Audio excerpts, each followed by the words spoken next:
Welcome everyone to What the Fiction. I'm Marie Claire Gould, your host, and with me is Kyle Gould. That's me. And Will Gould. Why am I here? Just suffer. Every now and then, I can hear my leg. Are you Gore the God Butcher? Sure seems like it. And this is our Marvel reaction podcast that we do called Dormammu, I've come to podcast. And we just saw Thor Love and Thunder in the theater, which is also known as Thor 4. The 4.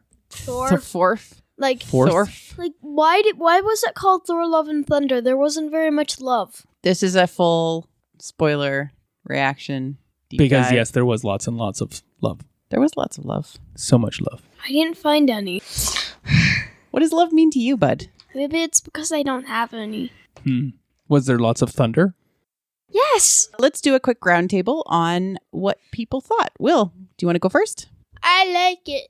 What did you like about it? It was a okay movie because there was a lot of funny stuff in it, but it felt like Microphone. it felt more adult than the other movies Like Thor Ragnarok and the other Thors? and like Yeah. Spider-Man. Oh, okay. Yeah. I mean, Spider-Man is built for teenagers, really. Like, that's kind of like the I'm target. really a teenager inside. Okay. So overall, you liked the movie? Yep. All right. And you, Kyle? What did you think? Yeah, I was, with like 5 minutes to go, I was like, this is my favorite Marvel movie ever. Oh my God, it got so many things right, you know? And then it all came crashing down like a house of cards. I still continue to, I don't know why. They've literally done this to me every single movie lately. Like every movie in a row, they burn every bridge with the last 5 minutes of the movie while still going, we're establishing foundation. We're growing as a thing. It's a Marvel Cinematic Universe full of unhappiness and death. And then it's like they cookie cutter gloss over it with like in the last 2 minutes, like, oh yeah, that happened. Boo, so sad. Oh well, moving on. Oh man, it was so good. There were so many amazing things that happened, and it was beautiful to look at. It was so engaging the entire time.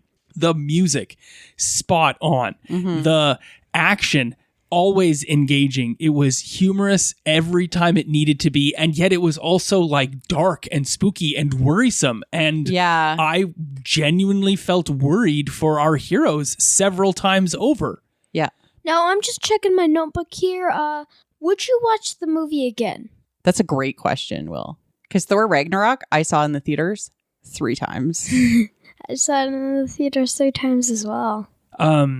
Sorry, no one is going to be able to see my stunned face. I know. You stared off into you shut down for a moment.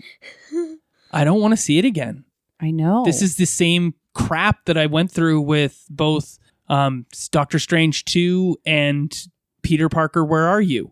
Yeah, like it's sort of bizarre, but it's like I had this like really wonderful experience. It was like this delicious meal and it had like all the right flavor notes and like just really sensual and like interesting and said the things I needed it to say, which is that there is bigger things and love continues on and things like that.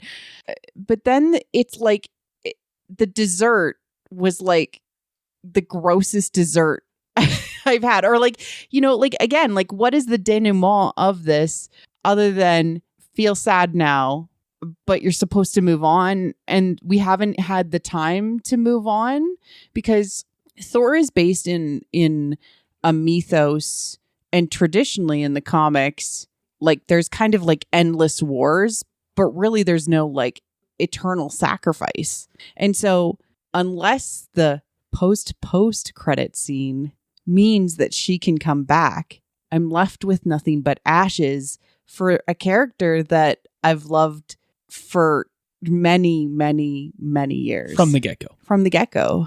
One of the first movies. What's something you loved about the movie? Oh, Which is what? with words. the goats. You loved the goats. Oh no! Bah! Yeah, the screaming goats made Kyle and Will laugh every single time they were on screen. They're so good. Every single time. Those goats are immortal, just so you know. They're they can't immortal be goats. killed.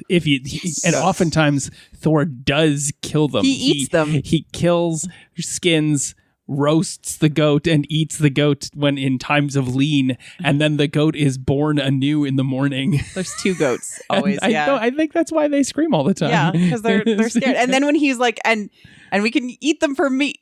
Like that was the joke, the like mythos joke, which was really funny. We shall save the children and then eat them for meat. Also, the entire like Loki thing, I'm like, where does the entire like Loki series come into this? Which I didn't watch at all, but like, where does it come into this? I agree. It's a good question. And I seriously thought Loki would be in the movie somehow, but no, he's busy doing his own thing right now. Yeah. He's busy. It's not time yet. fixing It's the not time yet. multiverse. But it was time to reveal that tattoo. That tattoo. Yeah, it was great. What was one thing that you absolutely loved, or the best thing that you loved about the movie? I gotta say, Russell Crowe was really high on my list of things I loved about the movie. I loved when he came down and had a little conversation with Thor, and he's like, look, I get what you're saying. It's important and all, but like, fear, that's not going to be good for the party. We got an orgy to happen here. We're safe here. He can't get to Eternia. Yeah. Eternia, right? No, it was Omnipia Eternal City.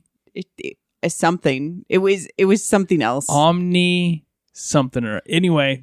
There was a little high-handed with some of the language in this that got kind of confusing at times. Yeah. But one thing that Will pointed out to me, because he tapped me on the shoulder and he leaned over, especially when Eternity appeared and Gore, the god killer, the god butcher, stepped through the portal, and he said... Oh yeah, I'm also going to say this, like, inside of the water reflection, we could actually see Eternity as the reflection for his daughter. Mm-hmm. That's right. And who is Eternity, Will?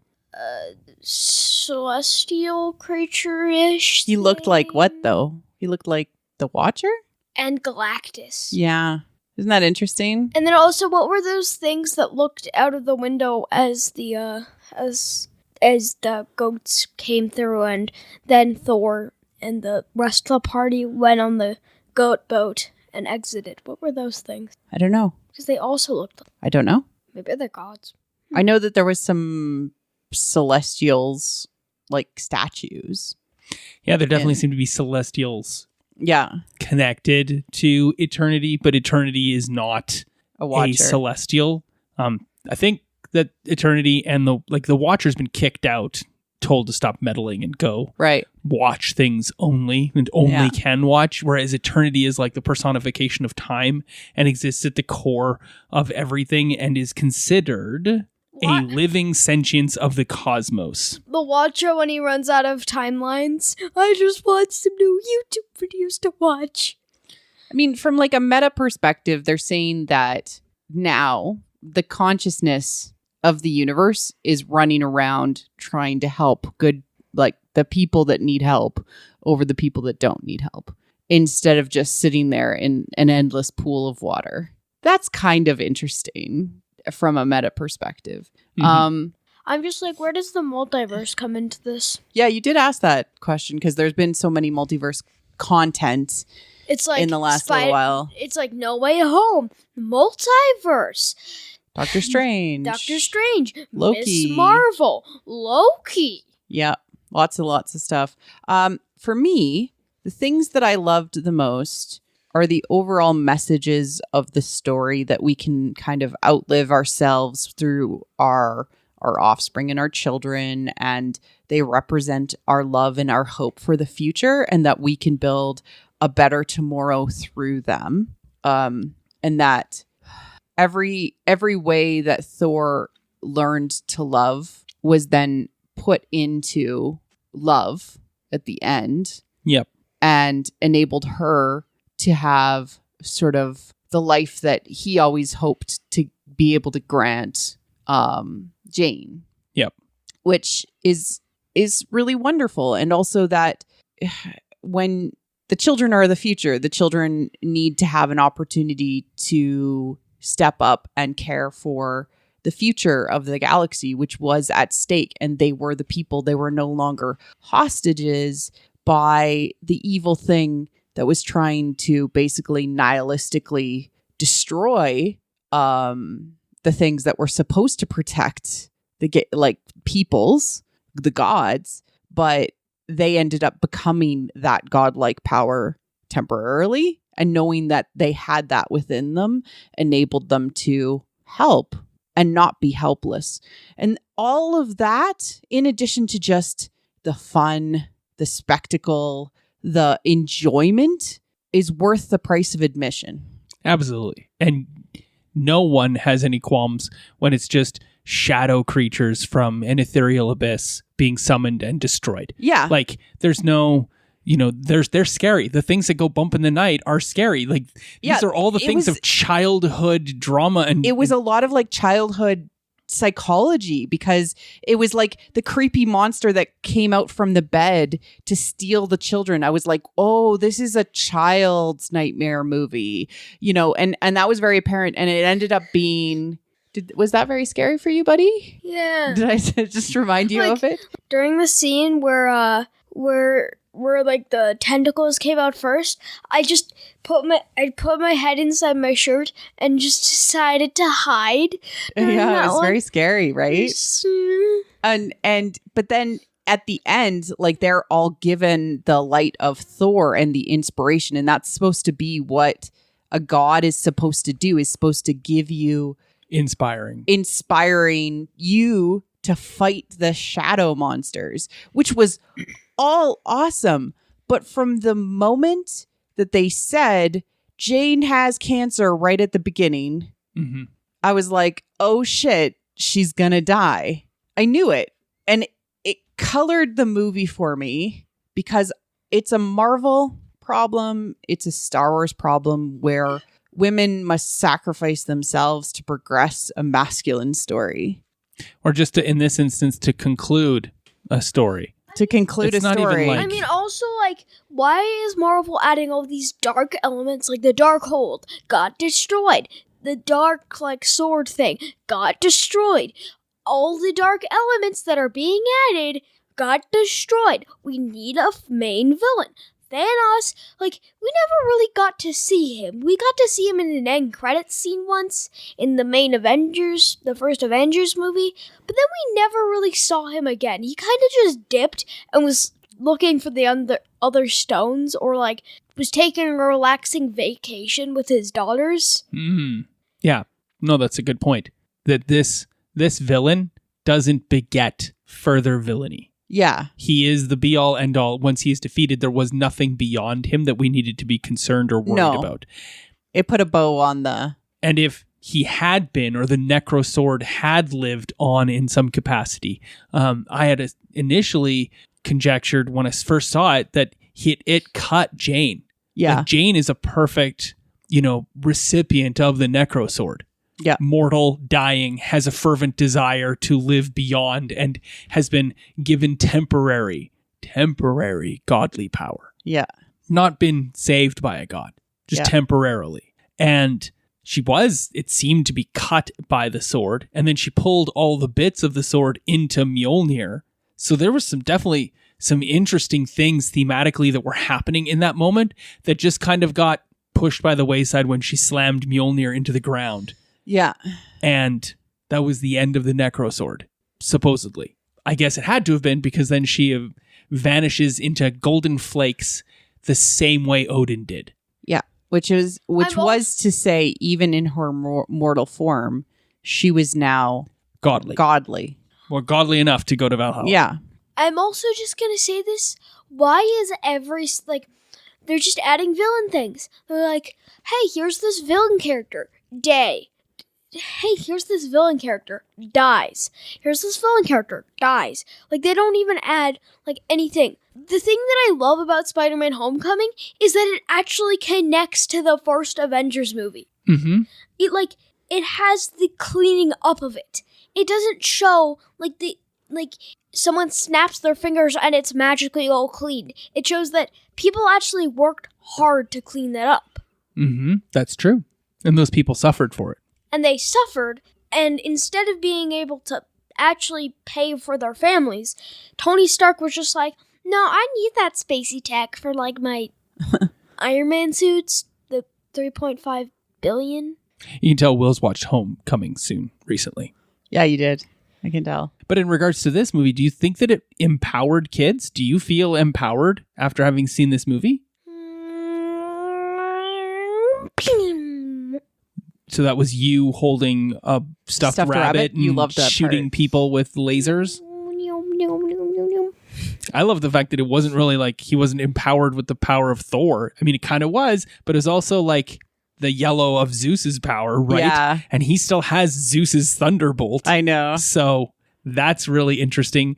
And it does tie into the fact that Zeus is still around at the end of it. And getting angry while the muses pick at his wound. Yeah. I thought they were like trying to like push it back in, or they're definitely picking at his wound. It was weird. My absolute favorite thematic scene, other than like the like pantheon of gods or the council of gods trying to decide on you know what they would do next, was the shadow planet scene where they land on it with the goat and then it turned into like film noir, but also felt with those pops of color kind of like Sin City stylistically. And it just like with the shadow creatures in addition to how everything looked. Like this was a bizarrely simple movie in so many ways. Like it didn't feel as complex as Thor Ragnarok in what happened or like the narrative. It was like God Butcher bad, you know, or God Butcher, you know, did his thing because the gods had abandoned him, and so he felt justified in removing their lives. And then, you know, Thor is just like, those gods are my people. But what proved different was both Thor and Asgardians are different than other gods. Right? Because we have an afterlife, whereas Gorr, his god, admitted that there was no afterlife. There was no after for Gorr. There was only sort of Asgardian after, at least that we could tell. I don't know. And are gods really gods, or are they just advanced, you know, creatures in the galaxy that just have superpowers? What do you mean that the dumpling god has superpowers? Yes, he's extremely delicious. I loved Bao. Yes, I told Will I'm like all must bow before bow. Yes, like he didn't laugh either. Like it's like the best thing. It's the only god that you're supposed to worship to. I know that's just a cameo, but it has to be important in the cinematic universe. I think it's the Disney cinematic universe. It's from Bao, the Pixar short. Why do they keep on bringing back to that? It was in Turning Red. Because the same people that wrote it also did Turning Red. And then they also did this movie? No. I just think that Domishi did not do this movie. Taika Waititi was probably gathered around the story group and was like, what are some other gods that are hilarious and fun that we can put into the movie and go? And somebody had probably recently seen Bao and were like, let's put a dumpling in there. And he was like, I accept all offers. Yes. Because my name is Taika Waititi and I will accept all offers. Yes. Except the death of Korg. If Korg dies, so it's over. We're done. Yeah. Because I really, really want Korg to fall in love with another rock guy named Dwayne. The Rock. I mean, Johnson. Korg is him in the movie. So it's his self-insert. We know this. So Meek is back. Meek is back. And Meek regrew. Yep, he regrew. And Meek is back. Meek regrew. Yeah. And our lovely Groot is definitely like a late teenager now. Yeah. Late stage teenagerhood. You got sap all over it. That was good. And it was a great movie. Like, yeah. Thor was getting much better at inspirational speeches. Yeah. While still wreaking havoc to everything around him. I think my main struggle is if you if you have magic in a universe, genuine magic where like Asgardian people still have their magical like healing abilities from when they were in Asgard, like where they literally can cure any disease. Yep. Why is Jane's problem uncurable? I just don't understand. Like, so this has been something I've been struggling with Like, for a while. we have Tony Stark who has a heart disease and then gets a magical heart transplant that allows him to have super tech powers. And then Jane's here like, yeah, I have a normal human disease and I'm going to perish in golden dust. Peace out. Exactly. And so unless... And then Loki's like, just clone yourself and die. Just clone. Just clone. But so unless it is something that she can come back from, it's like you only kill a character because you no longer want to continue their story. And that comes down to, did they not value Jane Foster enough to continue on her story?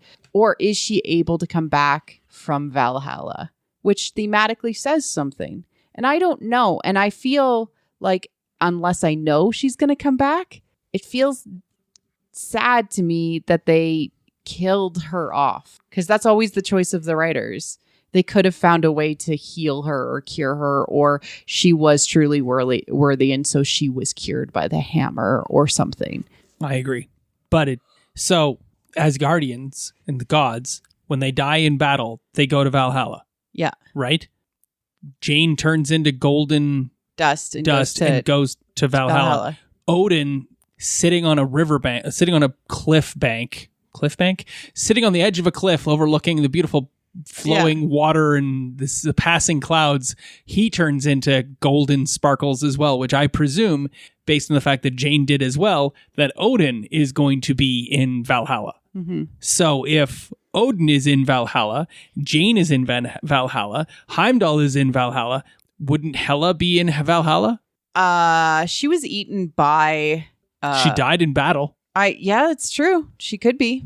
Because that would be great bit of redemption there.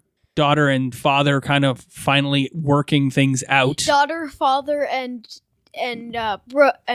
daughter, father, and son's girlfriend. and then also their granddad that sees everything. I agree. There is, but so my point further is that the power of Odin has not been passed down to Thor. No. So the power of Odin is still within Odin. There is no, like, Thor is not the Lord of Asgard. He's not the All-Father. Exactly. Mm-hmm. Which, I mean, granted, in Marvel, in the comics, he eventually becomes that, mm-hmm. Thor All-Father, but he isn't that yet. Yeah. And so if this Valhalla place is just another recuperative stage for godhood, yeah, then it means that Jane is a god. Yes. Yeah. And that works for me, but it's again the after credit scene. Yeah. And so it left me feeling hurt, I guess, because that's not what I want from the woman that I identify with the most in the Marvel Cinematic Universe. Also, inside the Marvel Cinematic Universe, unless it's the end, at the end of the end credit scene, it will always say, blah, blah, blah, will return. I'm like, so, and certain people inside the theater were like, yes! And I'm like, what, did you think Thor wasn't going to return? Well, that means that there might be another Thor movie. Well, there obviously is going to be a Thor movie. He still has love, and that's obvious. There's probably going to be a love movie. I think that they're building towards massive Young Avengers land because we have Astrid. You mean Axel. Astrid Axel. Just Axel. Axel, his name. Heimdall's son. We have Billy and Tommy, right? But those are in another universe. Yeah, but that doesn't mean that they all can't come together and be Young Avengers together, right? We have... I have a thought. Okay. And that is, this is the fourth Thor movie, and we cannot... These Marvel movies, you can't look at them in exclusion. I know. We can't take this movie and dissect it and discuss it and pull it apart, because it always is self-referential and also is derivative of everything else that's come before and will come after.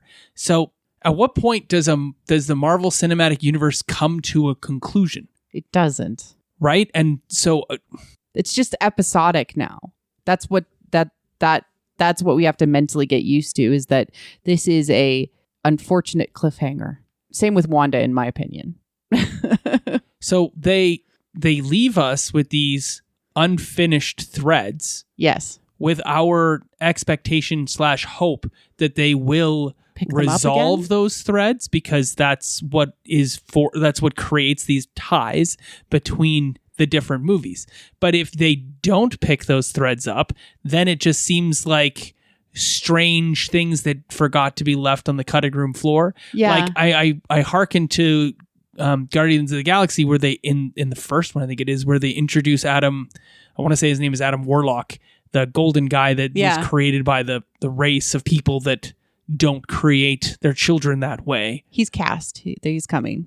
Right, but that was left for years. A decade. Yeah. So it gives me unease when we see things like Gamora's death at the hands of Thanos in the sacrifice to get the Soul Stone, and then Black Widow's death at the hands of herself to sacrifice herself to, make and then Clint Jane feel Foster's bad. And then Jane Foster's death at the hands of cancer.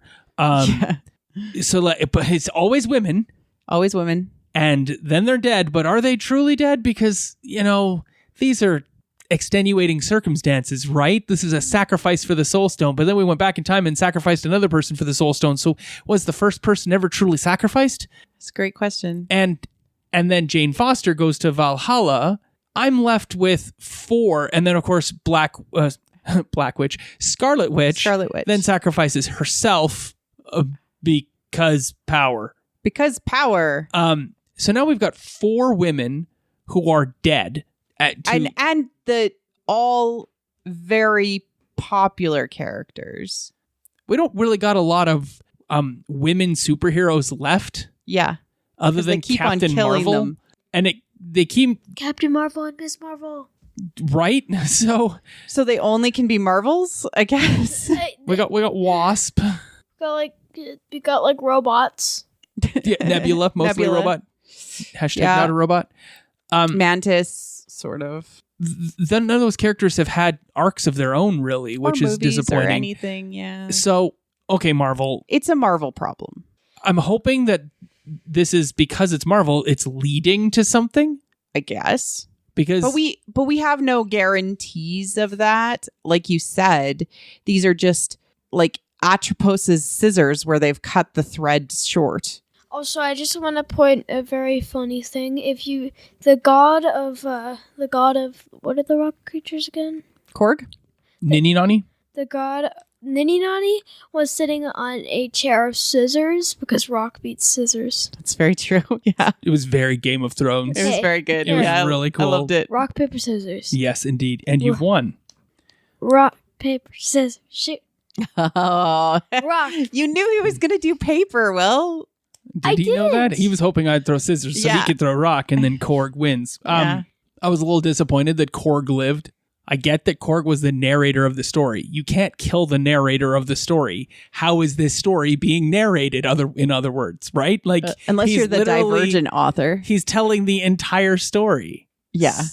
Mind-blowing. Yeah. And that was puzzling that Korg is just a face and a mouth. But then again, he's the narrator, so that's all he needs to have. That's all he needs to be. He got his body back, though. It's true, so that he could fall in love with a dude named Dwayne. Make a little baby Korg. Yep.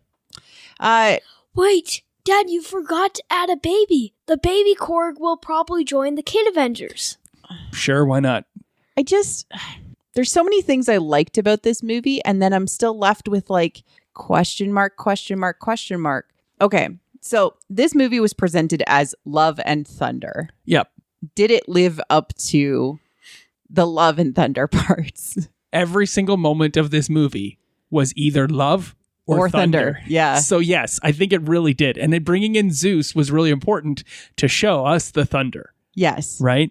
Or the love fest that Yes. Zeus was proposing. Yeah. And also that like love lives on. It was very much like the WandaVision line, like what is grief but love preserving? And Yeah. you grieve relationships. You grieve people who are gone. And the best thing that you can do is love those that you have access to and that you're around.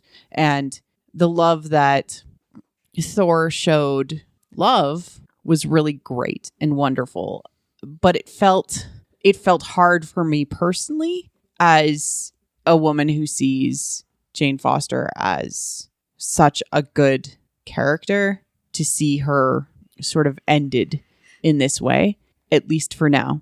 If they continue it on, maybe this movie will be good for me. It's a massive failure to have taken her out of the equation, because Natalie Portman is capable of supporting her own full-length feature film as Mighty Thor. Academy Award-winning Natalie Portman? Very easily. And she rocked it. She did. She was amazing. And we will never get to know what her catchphrase was. Yeah, which was a weird thing to have. That tells me right there, she's not gone. Yeah. How can she be gone? We didn't get to get that catchphrase. Yeah, no, we have to hear the catchphrase. And it's something terrible. So this movie was great all around, except for those last 5 minutes. Yeah.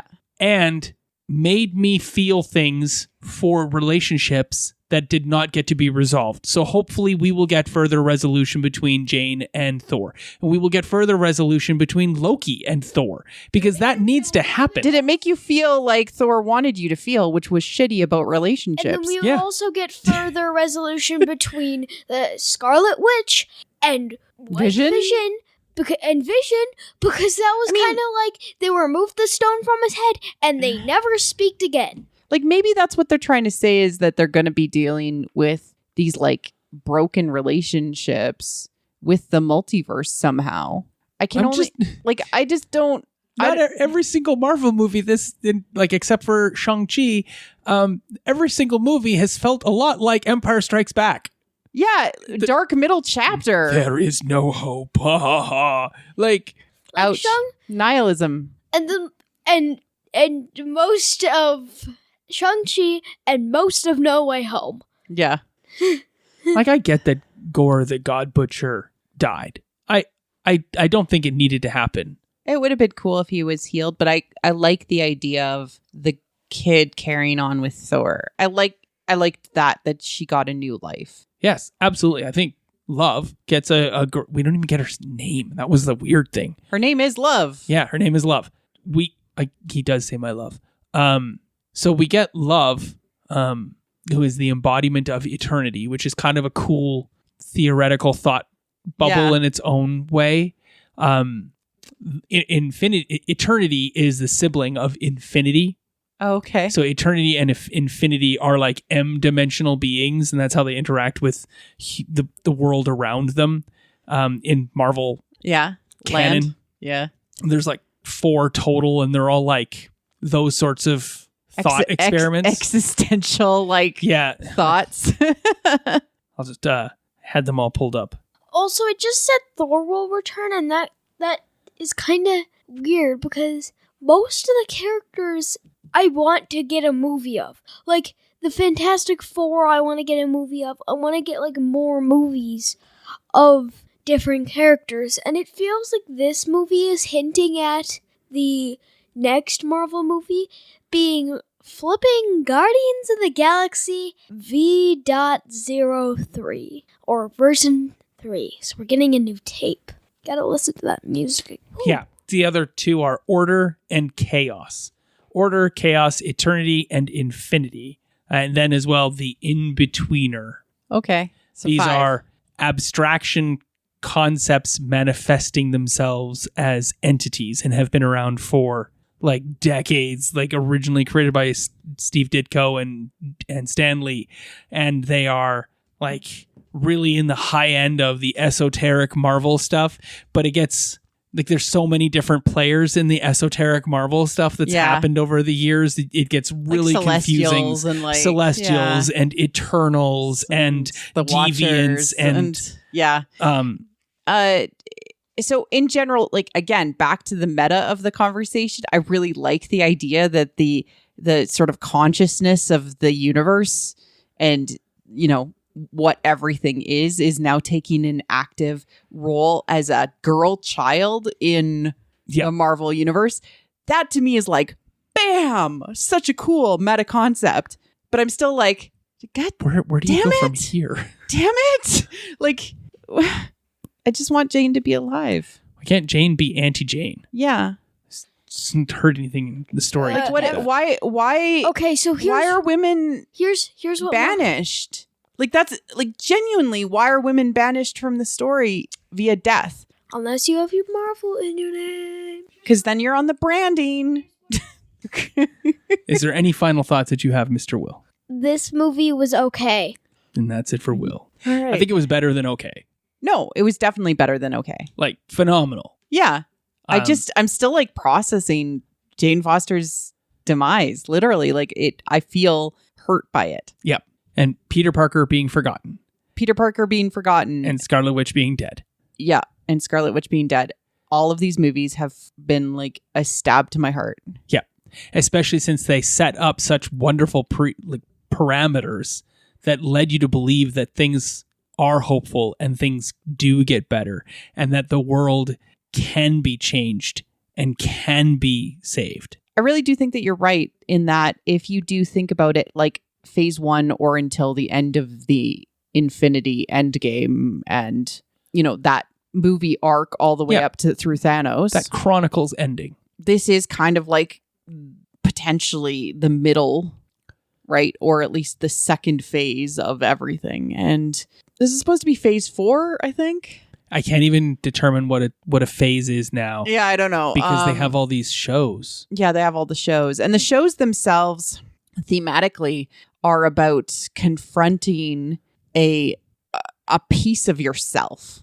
Yeah. Right? Every single one of them have been about confronting a piece of yourself, either your opposite or your animus or your anima, like Loki, confronting that aspect of himself. Hawkeye confronting his shadow, Falcon and the Winter Soldier confronting like what it means to be Captain America and the legacy of Steve, you know, Miss Marvel seeing who she is, the superhero within, you know, and like the shows themselves are doing like a really wonderful idea of that. And the shows and the movies are all thematically showing different aspects of self as well. Like No Way Home, the two other Peter Parkers and the villains and choosing to save the villains instead of killing the villains. But then the sacrifice needing to be made at the end, which is the hardest thing at all, which is the Peter Parker origin story, which I was so mad they actually gave us because we were promised not to have the traditional Peter Parker origin story. Doctor Strange realizing that he has the darkness within him the whole time and that he has to constantly be fighting against that. Right. It's not that everybody forgot Peter Parker that crushed me at the end of that movie. It's the death of Aunt May. Yeah. Like I'm totally glossing over it, you know, in favor of the male character in his journey to get over the loss of the feminine character. Like, what the hell you doing, Marvel? Not every woman character needs to die. I actually think that this is a Marvel problem. I really do, because at least it's a current problem. Like, what is Kevin Feige working through then? The other people within the story group, because they have a story group. Right. Well, okay, I know. It's Brad Winterbaum, because he's in that group now, and Victoria Alonso and Kevin Feige, and there's a couple of others that are escaping my thought process right now because it's 10 o'clock at night on a very long day. But the concept and the pursuit of the self and aspects of the self are continually predicated by the loss of the feminine other. Yep. In all of the examples that you've just given us, you can show, except for Falcon and the Winter Soldier. Because I don't think Agent 13. But she doesn't die. So no. with that happening in this, and because she's not relevant to their personal storyline. No. She's just an additional character that they brought in who is connected to Steve. Yeah. So that one's an aside. Hawkeye doesn't lose. But Hawkeye is dealing with the loss of Black Widow. Black Widow, yeah. Right? That whole show is predicated on his dealing with his shadow, but it's mostly how he went to a place of rage and when in grief. And Shang-Chi is about the loss of the mother. Mm-hmm. I mean, if this is setting up to have a larger story arc where these things, the loss of the feminine is actually fixed somehow galaxy-wide or healed in a way that allows feminine heroes to step forward and heal the galaxy hand in hand and kind of like change the patriarchal view of it, it's brilliant. If it's not, it's cruel. Yeah. I mean, they have to see that there's a demand for it. Like Captain Carter's appearance in the cartoon What If predicated Captain Carter's arrival in Doctor Strange 2, which is pushing forward into a Captain Carter storyline of its own. Yeah.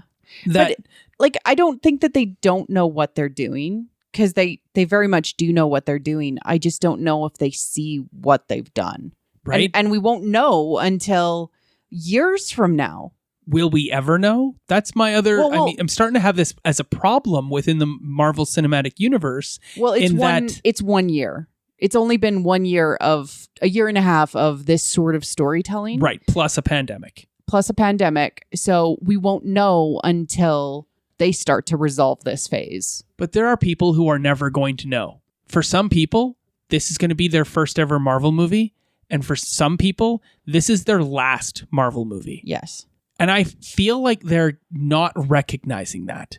And that the Star Wars, Mandalorian, and the Marvel Cinematic Universe, and now even a little bit of the DC Universe, where they're creating these ties between movies, you have to be a lot more careful about that. You have to be, and I'm going to tell you very pointedly, not you, Marie Claire, but everyone out there, that when you sit down to write a movie, or you write a tale, or you write a story, it should stand on its own.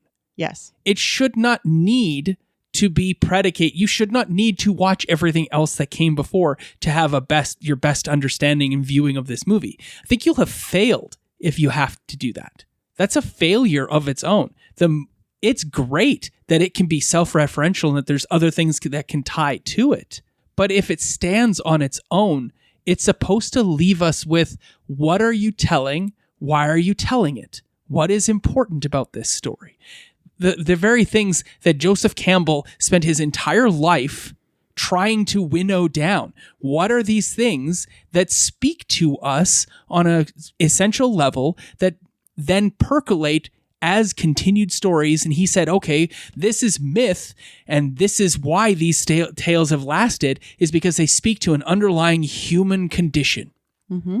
And Marvel's cinematic universe seems to not fall into that anymore, that they're so busy trying to tie the next movie and the previous movie into it, that they're starting to forget the underlying story that's being told here. So this takes me back to Thor 2, when the director was like, I'm going to have Loki sitting on the throne in the disguise of Odin at the end of Thor 2. And Kevin Feige's answer was, and he's like, is that okay? And Kevin Feige said, well, that's for the creator of Thor 3 to figure out. Yes. And he told a complete story and then kind of left it with this like opening thing. Thor 2 was completely resolved. Even with Loki on the throne. Loki on the throne. And Odin asleep. Whereas it's like they took 5% back from a resolved story, and they're doing that really consistently, that there's 5% back from any complete story where it's missing the denouement satisfying understanding of what this meant for us. Because I don't really mean to boil it down to just the fact that Thor needed magic to restore his faith in love, and he ended up getting more responsibility. Well, they're also saying that the gods need to be there. Be active, yeah. For their people. Yeah. And that it's not about the self-aggrandizement and the heroic stories. It's the day-to-day work. It's the work that comes from that and the lessons, not the story. Yeah. There's some really great things that are happening here. But a story doesn't do it. A story is not valuable unless it resonates the right way with the people watching it. Right. And it doesn't resonate for me because I bet it was resonating right up until that moment. No. I knew she was going to die from the moment that they said she had cancer. So it struck me as weird the whole time. Really? Like they said she had cancer so that she could become the mighty Thor. No, I know. And then I said, okay, so this is going to lead to her having a sacrifice at the end where she has to choose to give into her cancer. Okay. I mean, you're only telling yourself during the movie, good for you. But at the same time, like the cancer was never a choice thing for her to be the sacrifice at the end of the movie. No, but how they framed it was throughout the movie, they said doing this is not helping you. Right. The chemo would help you, quote unquote. But it didn't. Like it wasn't helping her before Mjolnir. Yeah. Was in her life, like whispering to her and telling her to come get it. Right. And I mean, they tried to frame it like this was her opportunity. I don't know if they maybe just didn't do it well enough. Maybe that's my problem, that they framed it like reminds me of Damn Yankees. Sure. Right? You have a second chance at life. Yes. That sort of concept. And in the end, she does get to live and also like she gets to have her youth back. Right. In a way. It's just we had to wait for the after credit scene and we don't know what that means. No. So we have no idea what that means. Yeah. I don't know. I'm still processing it. It's a mixed message for our movie. Yeah. You know? I don't. And I kind of wish Aunt May had dispersed into golden reflex as well. She died a hero in a war situation or in a battle situation.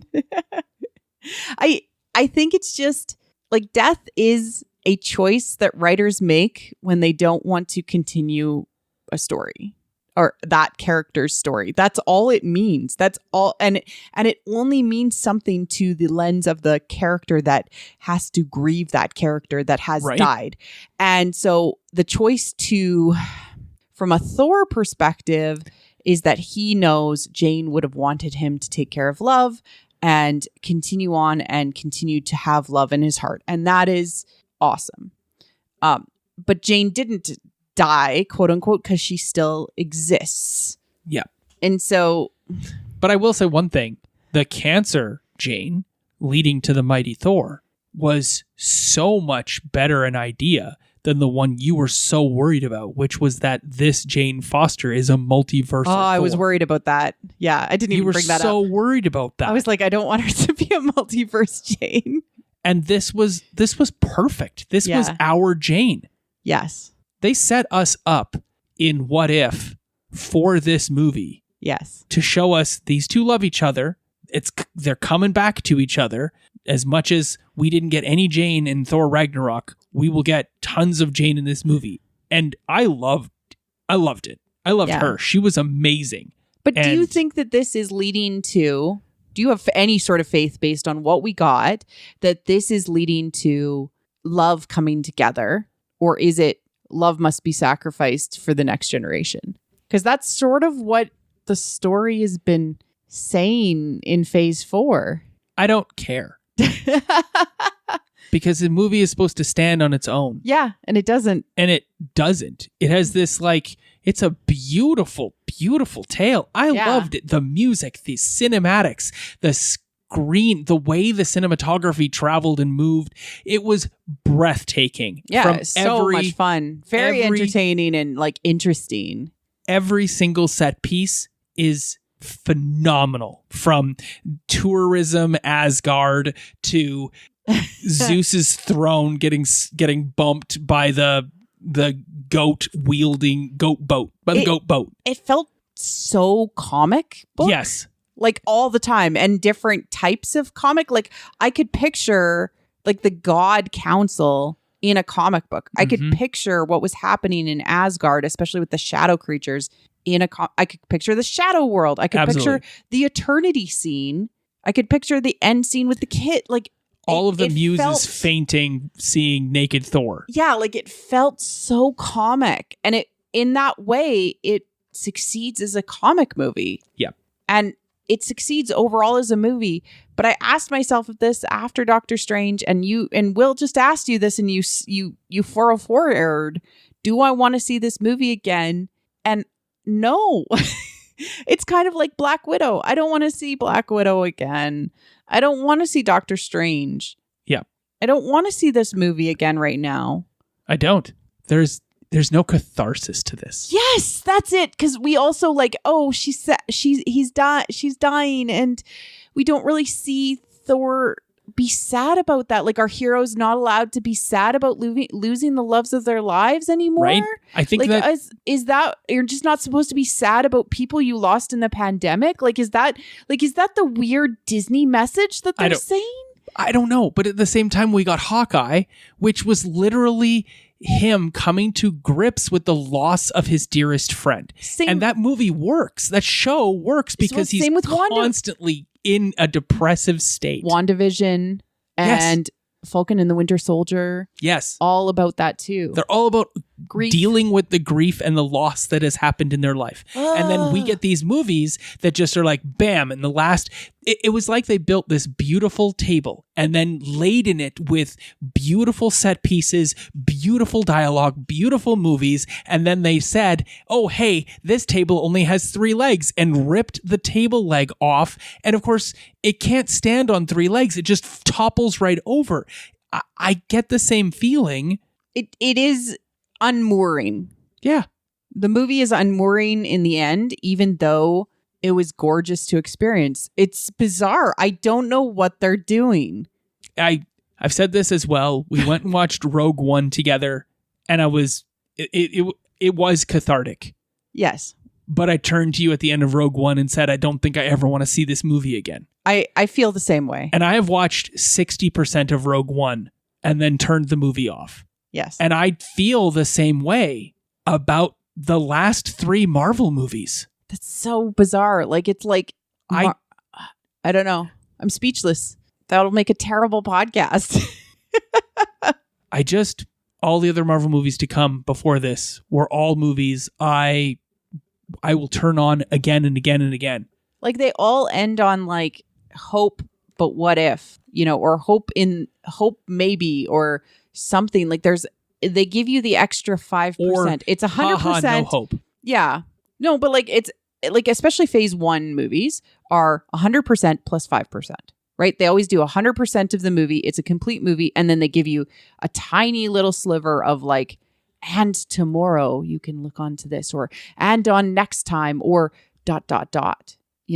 continuing on. Whereas it feels like they're cutting it, again, what I said before, to 95%. Or they're making their Easter eggs. It used to be the Easter egg didn't really have much to do with the movie you were watching. No, it was just another little bit like, oh, what's Nick Fury doing? There's a hammer somewhere. Oh, that's interesting. Like, hey, we're going to tease you up about going to see Thor. Yeah. But this movie is like, hey, we're going to tease you up because everything you just watched and the sadness you're feeling might not be, let's throw that in the air. Let's see how you feel. Tweet about it. And then we'll know if you want to actually see a movie about the Mighty Thor. We do, Marvel. Yeah, I would rather see a Mighty Thor movie than another Thor movie. Yes. And that's saying a lot because I love Thor. I know. He is the best part of Marvel at this point. He is. He's really... Until they introduced me to the Mighty Thor, and now that's the best part of Marvel. I hope... The Mighty Thor and Captain Carter together, that's what I want. Yeah. And maybe that's where they're heading. I don't know. It hurts. The things that they've left in a dead state needs to be repaired, and there needs to be a resurgence of the powerful feminine that does not need to sacrifice herself for a masculine... That's called... redemption arc. The refrigerator woman, fridging a woman. She has died for the male character growth. It's what it is. And like you said, it's happened too much now. I just would like to see something different. Yeah. Kind of hit the same note there. Victoria Alonso and Kevin Feige and Brad Winterbaum.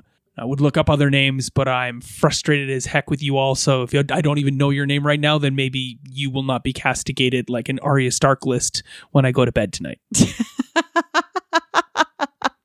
Can we briefly talk about the thing that I was like super excited about at the first credit scene? Brent Goldstein, i.e. Roy Kent from Ted Lasso, being Hercules, going after Thor. Yes. Yes. He's the best. He is hilarious. He has amazing comedic timing. He will be hilarious as Thor or as Hercules going after Thor. I don't know. I love it. Yep. I love it. And it's great. Not the guy I would have cast as Hercules either. Nope. And it's great. You know, because he's not a super buff, strong, tall guy, right? Like, no. Hercules is always perceived to be like this basically Chris Hemsworth clone. Yeah, yeah. But black-haired with a beard. Yeah. And we get Brett Goldstein, who has the fiercest look. Yeah. He's got this amazing stare. Yep. He's great. I love him. Looking forward to Ted Lasso whenever that comes out. Season 3. There's a show that continues to get things right. Yeah. And allows its women characters to develop and grow and change and go from bad guys to redemption good guys to agent stories to agency of their own to develop further stories of their own. I just don't think that, like, I don't think Wanda is dead. I don't think that Jane is dead. I think Black Widow's dead, unfortunately. Well, it depends if Scarlett Johansson and Marvel are able to resolve their difficulties. Fair. You know, like maybe Kevin Feige needs to realize that Scarlett Johansson was right with her contract and then to sue them, that, you know, that was just business. There was nothing personal. The same way that Disney made it's nothing personal. It's just business decision about how that messed with her contract. Yeah. Like, let bygones be bygones. Yeah. I agree with you that Kevin, I don't know what to say. I'm confused. And that's really not, like, I'm not satisfied. Yeah. And I'm confused. And that's not what you wanted. Nope. I'm sure. Nope. And so get your poop in a group. But I've thought about it. I'll probably watch this movie again. Oh, you did? Over the course of the whole podcast? Over the course of the conversation, getting to this point, I was like, even though Jane dies, we get that teaser and Easter egg at the end where she goes to Valhalla, so we still see Jane. And so I can feel comfortable watching this knowing that the wrong wish was made, really. Like, the wrong wish was made is what it was. Like, he wished for love to be reborn. Yeah. And so love was born in eternity. But he looked back and watched a man losing his wife and was like okay with it. And he was okay with that, even though now he'll be dead and she will live. And he's like, he won't get to see her. Like, if there is an afterlife, and there is because we got to see Valhalla. Yeah. Then she's not there and he is. Yeah. And I was like, you know, she had her time and she perished, and it was sad. And it was the depraved lack of attention from a god who did not care to see the world around them destroyed as long as he lived in his oasis of splendor. Yeah. With his flower creatures. And so Gore was one of the best, most properly motivated bad guys in that we've seen yet. Yeah. Like there hasn't, I believe, honestly believe these other articles that I've read leading up to Thor Love and Thunder that said Gore the God Butcher is the best Marvel villain that has ever been created. Yeah. And I'm down with that. I hella way up there for me too, but that's saying a lot. Like, Thor Ragnarok and Thor Love and Thunder have the two best Marvel bad guys of them all. That's pretty killer. Yeah. We'll see. I have to process, like, it's character death is just as real to your brain, especially if you identify with the character, that like that character doesn't continue on, their story doesn't continue on as far as we know. Yep. Right? Then you have to come to terms with grief for that character that you identify with. And that's where I'm at. Yeah. Also, like, they spent so much time apart. They finally got back together, only to now be apart. Yeah. even if she's not gone, like she's gone but not forgotten, like she's gone from this plane and has ascended to another. I mean, like multiversal everything. Like, this doesn't feel restrictive, but like also, it's not multiversal. It's planar. Planar, right? yeah. So okay, cool. She's gone to another plane, Dimensional, maybe. But now they're just not together. Yeah, again. they're in different planes of existence. Like, ouch. I mean, it just feels like Wanda and Vision all over again. Yes. It just feels like that. It just feels like that, and I don't want that. It hurts. They have so few OTPs in Marvel, and they've torn 2 of them apart in the last 2 movies. I don't like it. I don't like it either, and I would like to see them fix this. You've heard it here first. And you can come back next time because we'll doubtlessly still be talking about it, because I don't think that they're going to have fixed anything. With Wakanda Forever? Yeah. Which is next? Oh my God. I don't even know what to expect with that movie. I don't either. I loved Black Panther, and like, I don't know what to expect with this movie. I had a lot of things to say about Killmonger. Oh, yeah. So we'll see. Because he's dead too. I know. Killmonger was justified in his frustration. Absolutely. and did not deserve death. No. He deserved redemption. Yeah. But I'm for all villains being redeemed. I'm the same way as you are. And that's why Gore, God Butcher's redemption is pretty amazing at the end. Yes.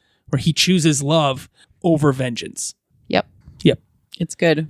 And love will get you through eternity. Vengeance won't. Yep.